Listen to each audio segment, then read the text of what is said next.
सफला एकादशी व्रत कब है? पौष मास कृष्ण पक्ष की एकादशी को सफला एकादशी के नाम से मनाया जाता है। काल गणना में पंचांग अनुसार पौष महीने के कृष्ण पक्ष की एकादशी तिथि 14 दिसंबर को रात 6:51 पर शुरू होगी।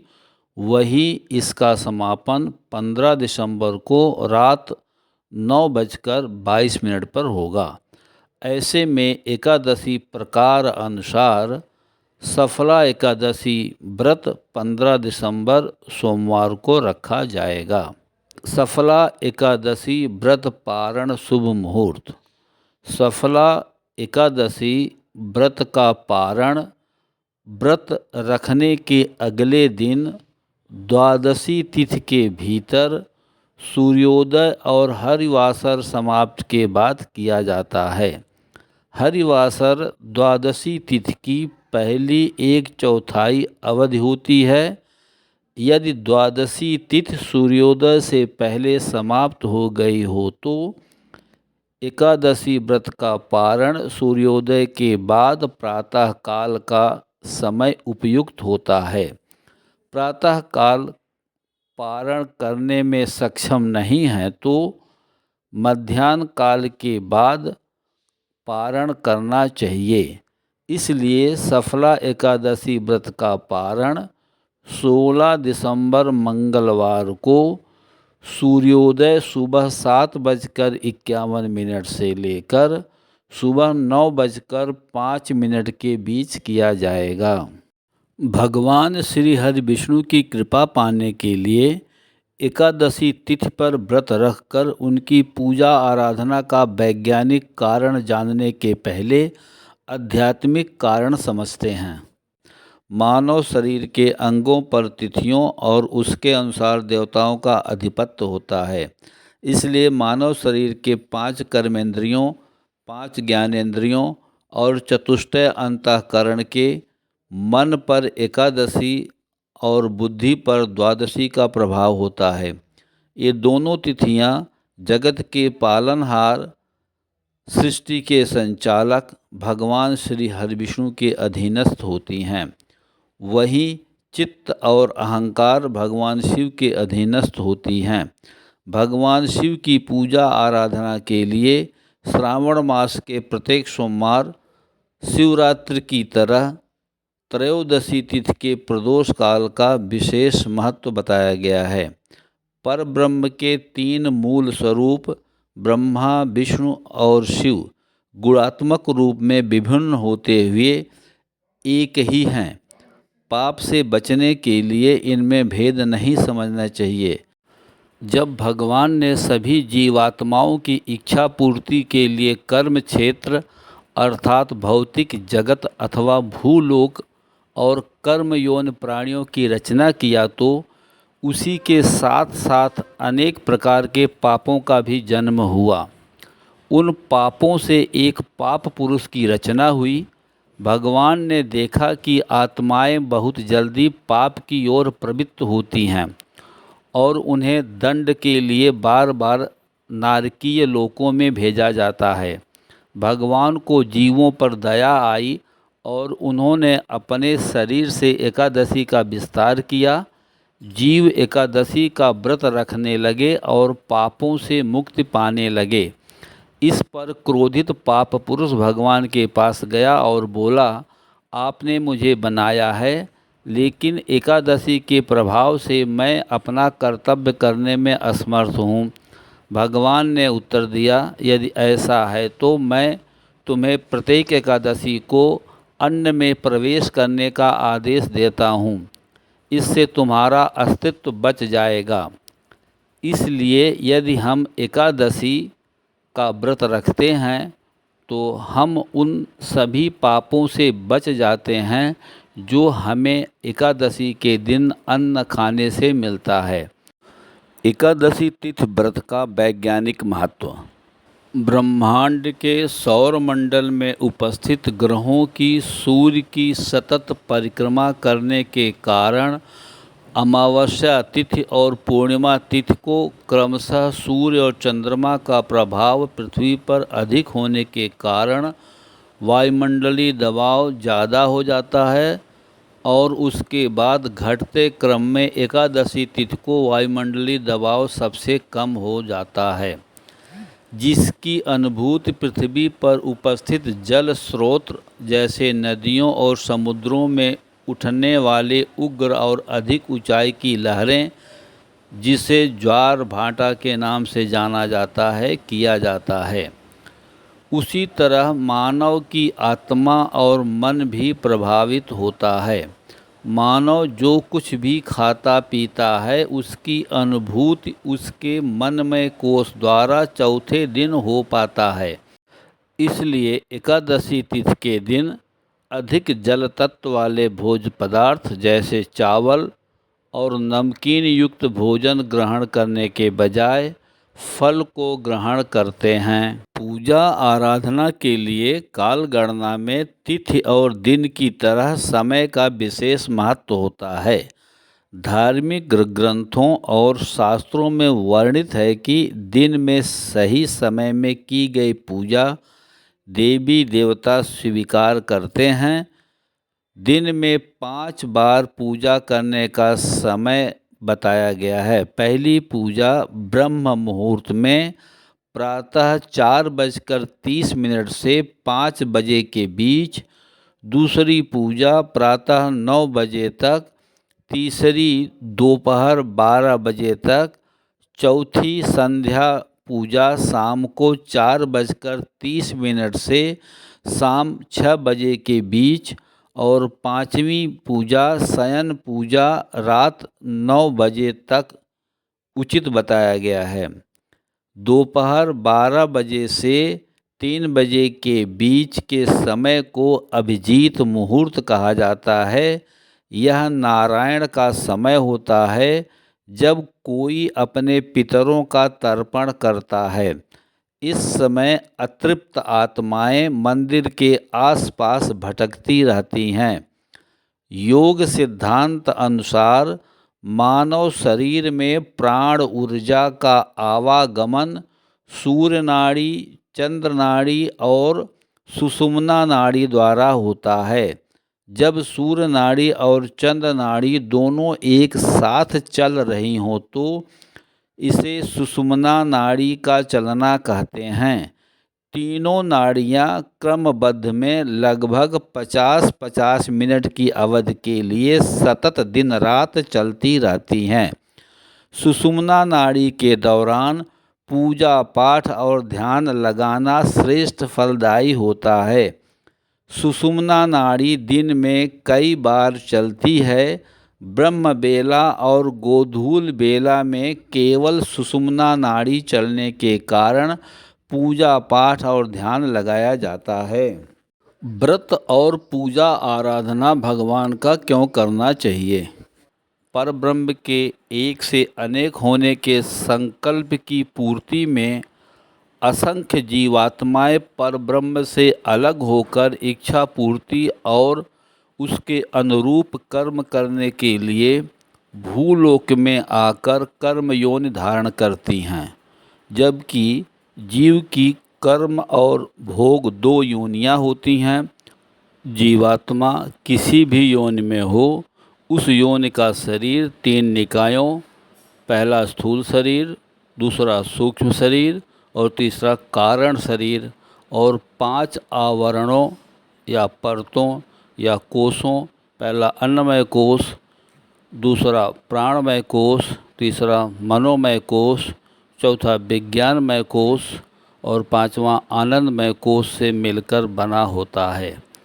कारण शरीर केवल सूक्ष्म शरीर और स्थूल शरीर का बीज है। सूक्ष्म शरीर मन और ऊर्जा का शरीर है जो भौतिक शरीर को जीवित रखता है।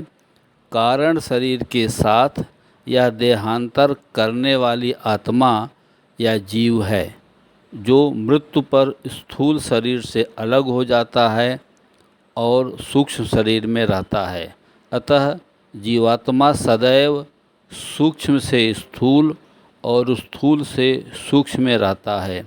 जीव जब तक स्थूल शरीर में रहता है तब तक उसके भरण पोषण के लिए व्यायाम और भौतिक पदार्थों की आवश्यकता पड़ती है।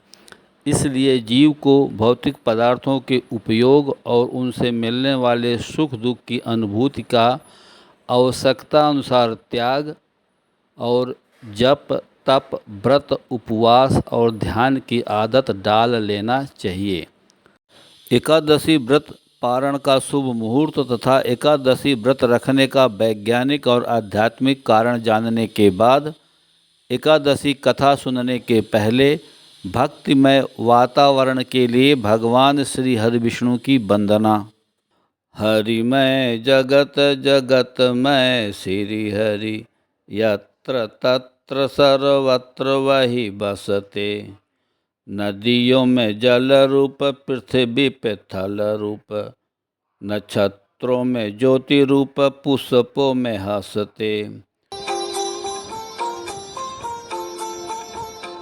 पास में विश्वास के हैं तर्क से हैं दूर हरि उन्हें नहीं मिले भ्रम जाल में जो फंसते। इस उस से जो पूछे निज घट में न ढूंढे ऐसे मूढ़ हरि के दरस को तरसते। ऐसे जीव हरि की कृपा को तरसते। ऐसे जीव हरि की कृपा को तरसते।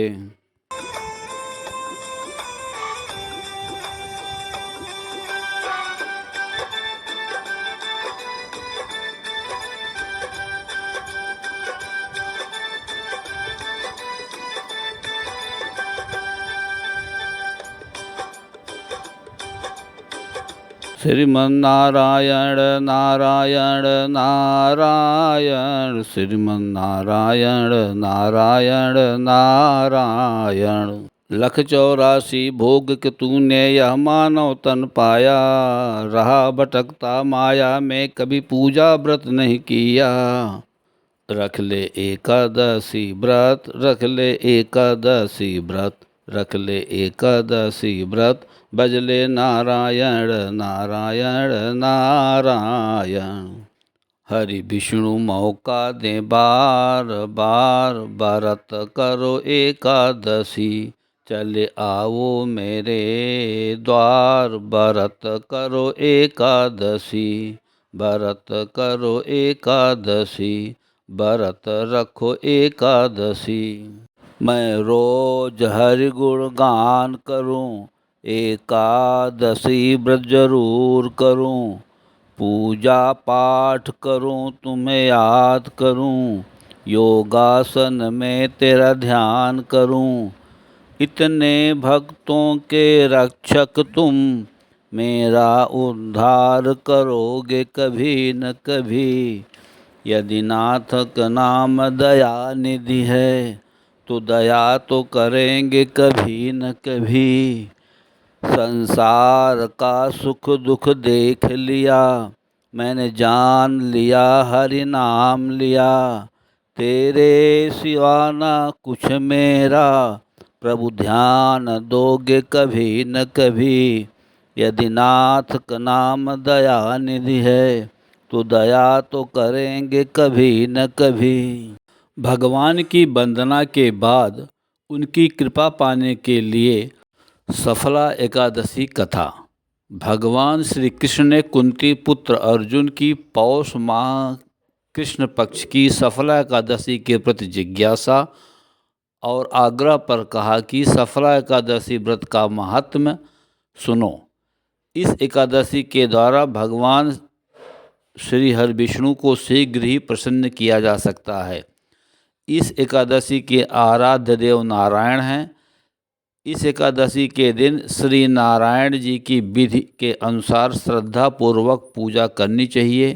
हे पांडुनंदन इसे सत्य जानो कि जिस प्रकार नागों में शेषनाग पक्षियों में गरुण ग्रहों में सूर्य और चंद्रमा यज्ञों में अश्वमेघ तथा देवताओं में भगवान विष्णु श्रेष्ठ हैं उसी प्रकार व्रतों में एकादशी व्रत श्रेष्ठ है। हे अर्जुन एकादशी का व्रत करने वाले व्यक्ति भगवान श्री हरि को अति प्रिय हैं। इस एकादशी में नींबू, नारियल, नैवेद्य आदि अर्पण करके भगवान नारायण की पूजा करनी चाहिए। मनुष्यों को 5 सहस्त्र वर्ष तपस्या करने से जिस पुण्य का फल प्राप्त होता है, वही पुण्य श्रद्धापूर्वक रात्रि जागरण सहित सफला एकादशी का उपवास करने से मिलता है। हे कुंती पुत्र, अब तुम सफला एकादशी की कथा ध्यानपूर्वक सुनो। प्राचीन समय में चंपावती नगरी में महिष्मान नामक एक राजा राज करता था। उसके 4 पुत्र थे। उसका सबसे ज्येष्ठ पुत्र लुम्पक अत्यंत दुष्ट एवं महापापी था। वह सदैव पर स्त्री गमन में तथा वेश्याओं पर अपने पिता का धन व्यय किया करता था। देवता, ब्राह्मण, वैष्णव आदि सुपात्रों की निंदा करके वह अति प्रसन्न होता था। सारी प्रजा उसके कुकर्मों से अत्यंत दुखी थी, परंतु युवराज होने के कारण सभी चुपचाप उसके अत्याचारों को सहन करने को विवश थे तथा किसी में भी इतना साहस नहीं था कि कोई राजा से उसकी शिकायत करता। परंतु पाप अधिक समय तक गुप्त नहीं रहता है। एक दिन राजा महिष्मान को लुम्पक के कुकर्मों का पता चल ही गया। तब राजा अत्यधिक क्रोधित हुआ तथा उसने लुम्पक को अपने राज से निष्कासित कर दिया। पिता द्वारा त्यागते ही लुम्पक को अन्य सभी ने भी त्याग दिया। अब वह दिन में राज्य से बाहर निवास करने लगा तथा रात्र में अपने पिता की नगरी में जाकर चोरी तथा अन्य पाप कर्म करने लगा। रात्र में वह जाकर नगर के निवासियों को मारता तथा कष्ट देता। वन में वह निर्दोष पशु पक्षियों की हत्या कर उनका भक्षण किया करता था। किसी किसी रात्र में जब वह नगरी में चोरी आदि करते पकड़ा भी जाता तो राजा के भी पहरेदार उसे छोड़ देते। कहते हैं कि कभी कभी अज्ञानतावश प्राणी ईश्वर की कृपा का पात्र बन जाता है। ऐसा ही कुछ लुम्पक के साथ भी हुआ। जिस वन में वह रहता था, वह वन भगवान को भी बहुत प्रिय था। उस वन में एक प्राचीन पीपल का वृक्ष था तथा उस वन को सभी लोग देवताओं का क्रीड़ा स्थल मानते थे। वन में उसी पीपल के वृक्ष के नीचे महापापी लुम्पक रहता था। कुछ दिवस पश्चात पौष मास के कृष्ण पक्ष की 10वीं के दिन वस्त्रहीन होने के कारण लुम्पक तेज ठंड से मूर्छित हो गया। ठंड के कारण वह रात्र को शयन भी नहीं कर सका तथा उसके हाथ पैर अकड़ गए। वह रात्रि अत्यंत कठिनता से व्यतीत हुई, किंतु सूर्योदय होने पर भी उसकी मूर्छा भंग नहीं हुई। वह ज्यों का त्यों पड़ा रहा। सफला एकादशी के मध्याह्न काल तक वह पापी मूर्छित ही पड़ा रहा। जब सूर्य के तपने से उसे कुछ गर्मी मिली, तब उसे होश आया तथा वह अपने स्थान से उठकर किसी प्रकार चलते हुए वन में भोजन की खोज करने लगा। उस दिन वह शिकार करने में असमर्थ था, इसलिए पृथ्वी पर गिरे हुए फलों को लेकर पीपल के वृक्ष के नीचे गया। तब तक भगवान सूर्य अस्ताचल को प्रस्थान कर गए थे। भूखा होते हुए भी वह अन्य फलों का सेवन न कर सका। उसे फल भी अच्छे नहीं लगे, अतः उसने उन फलों को पीपल की जड़ के समीप रख दिया तथा दुखी होकर बोला, हे ईश्वर, यह फल आपको ही अर्पण है। इन फलों से आप ही तृप्त हों। ऐसा कहकर वह रोने लगा तथा रात्र में उसे निद्रा नहीं आई। वह रात्रि पर्यंत रुदन करता रहा। इस प्रकार उस पापी से अज्ञानता बस ही एकादशी का उपवास हो गया। उस महापापी के इस उपवास तथा रात्रि जागरण से भगवान श्री हरि विष्णु अत्यंत प्रसन्न हुए तथा उसके सभी पाप नष्ट हो गए। प्रातःकाल होते ही अनेक सुंदर वस्तुओं से सुसज्जित एक दिव्य रथ आया तथा लुम्पक के सामने खड़ा हो गया। उसी समय आकाशवाणी हुई, हे युवराज, भगवान श्री हरि नारायण के प्रभाव से तेरे सभी पाप नष्ट हो गए हैं। अब तू अपने पिता के समीप जाकर राज्य प्राप्त कर। आकाशवाणी को सुनकर लुम्पक अत्यंत प्रसन्न होते हुए बोला, हे प्रभु, आपकी जय हो। ऐसा कहकर उसने सुंदर वस्त्र धारण किए। तदुपरांत अपने पिता के समीप गया। पिता के समीप पहुंचकर उसने संपूर्ण कथा पिता को सुनाई। पुत्र के मुख से सारा वृत्तांत सुनने के पश्चात पिता ने अपना समस्त राज्य तत्क्षण ही पुत्र को सौंप दिया तथा स्वयं वन में चले गए। तदंतर लुम्पक शास्त्रानुसार राज्य करने लगा। उसकी स्त्री पुत्र आदि भी श्री हरिविष्णु के परम भक्त बन गए।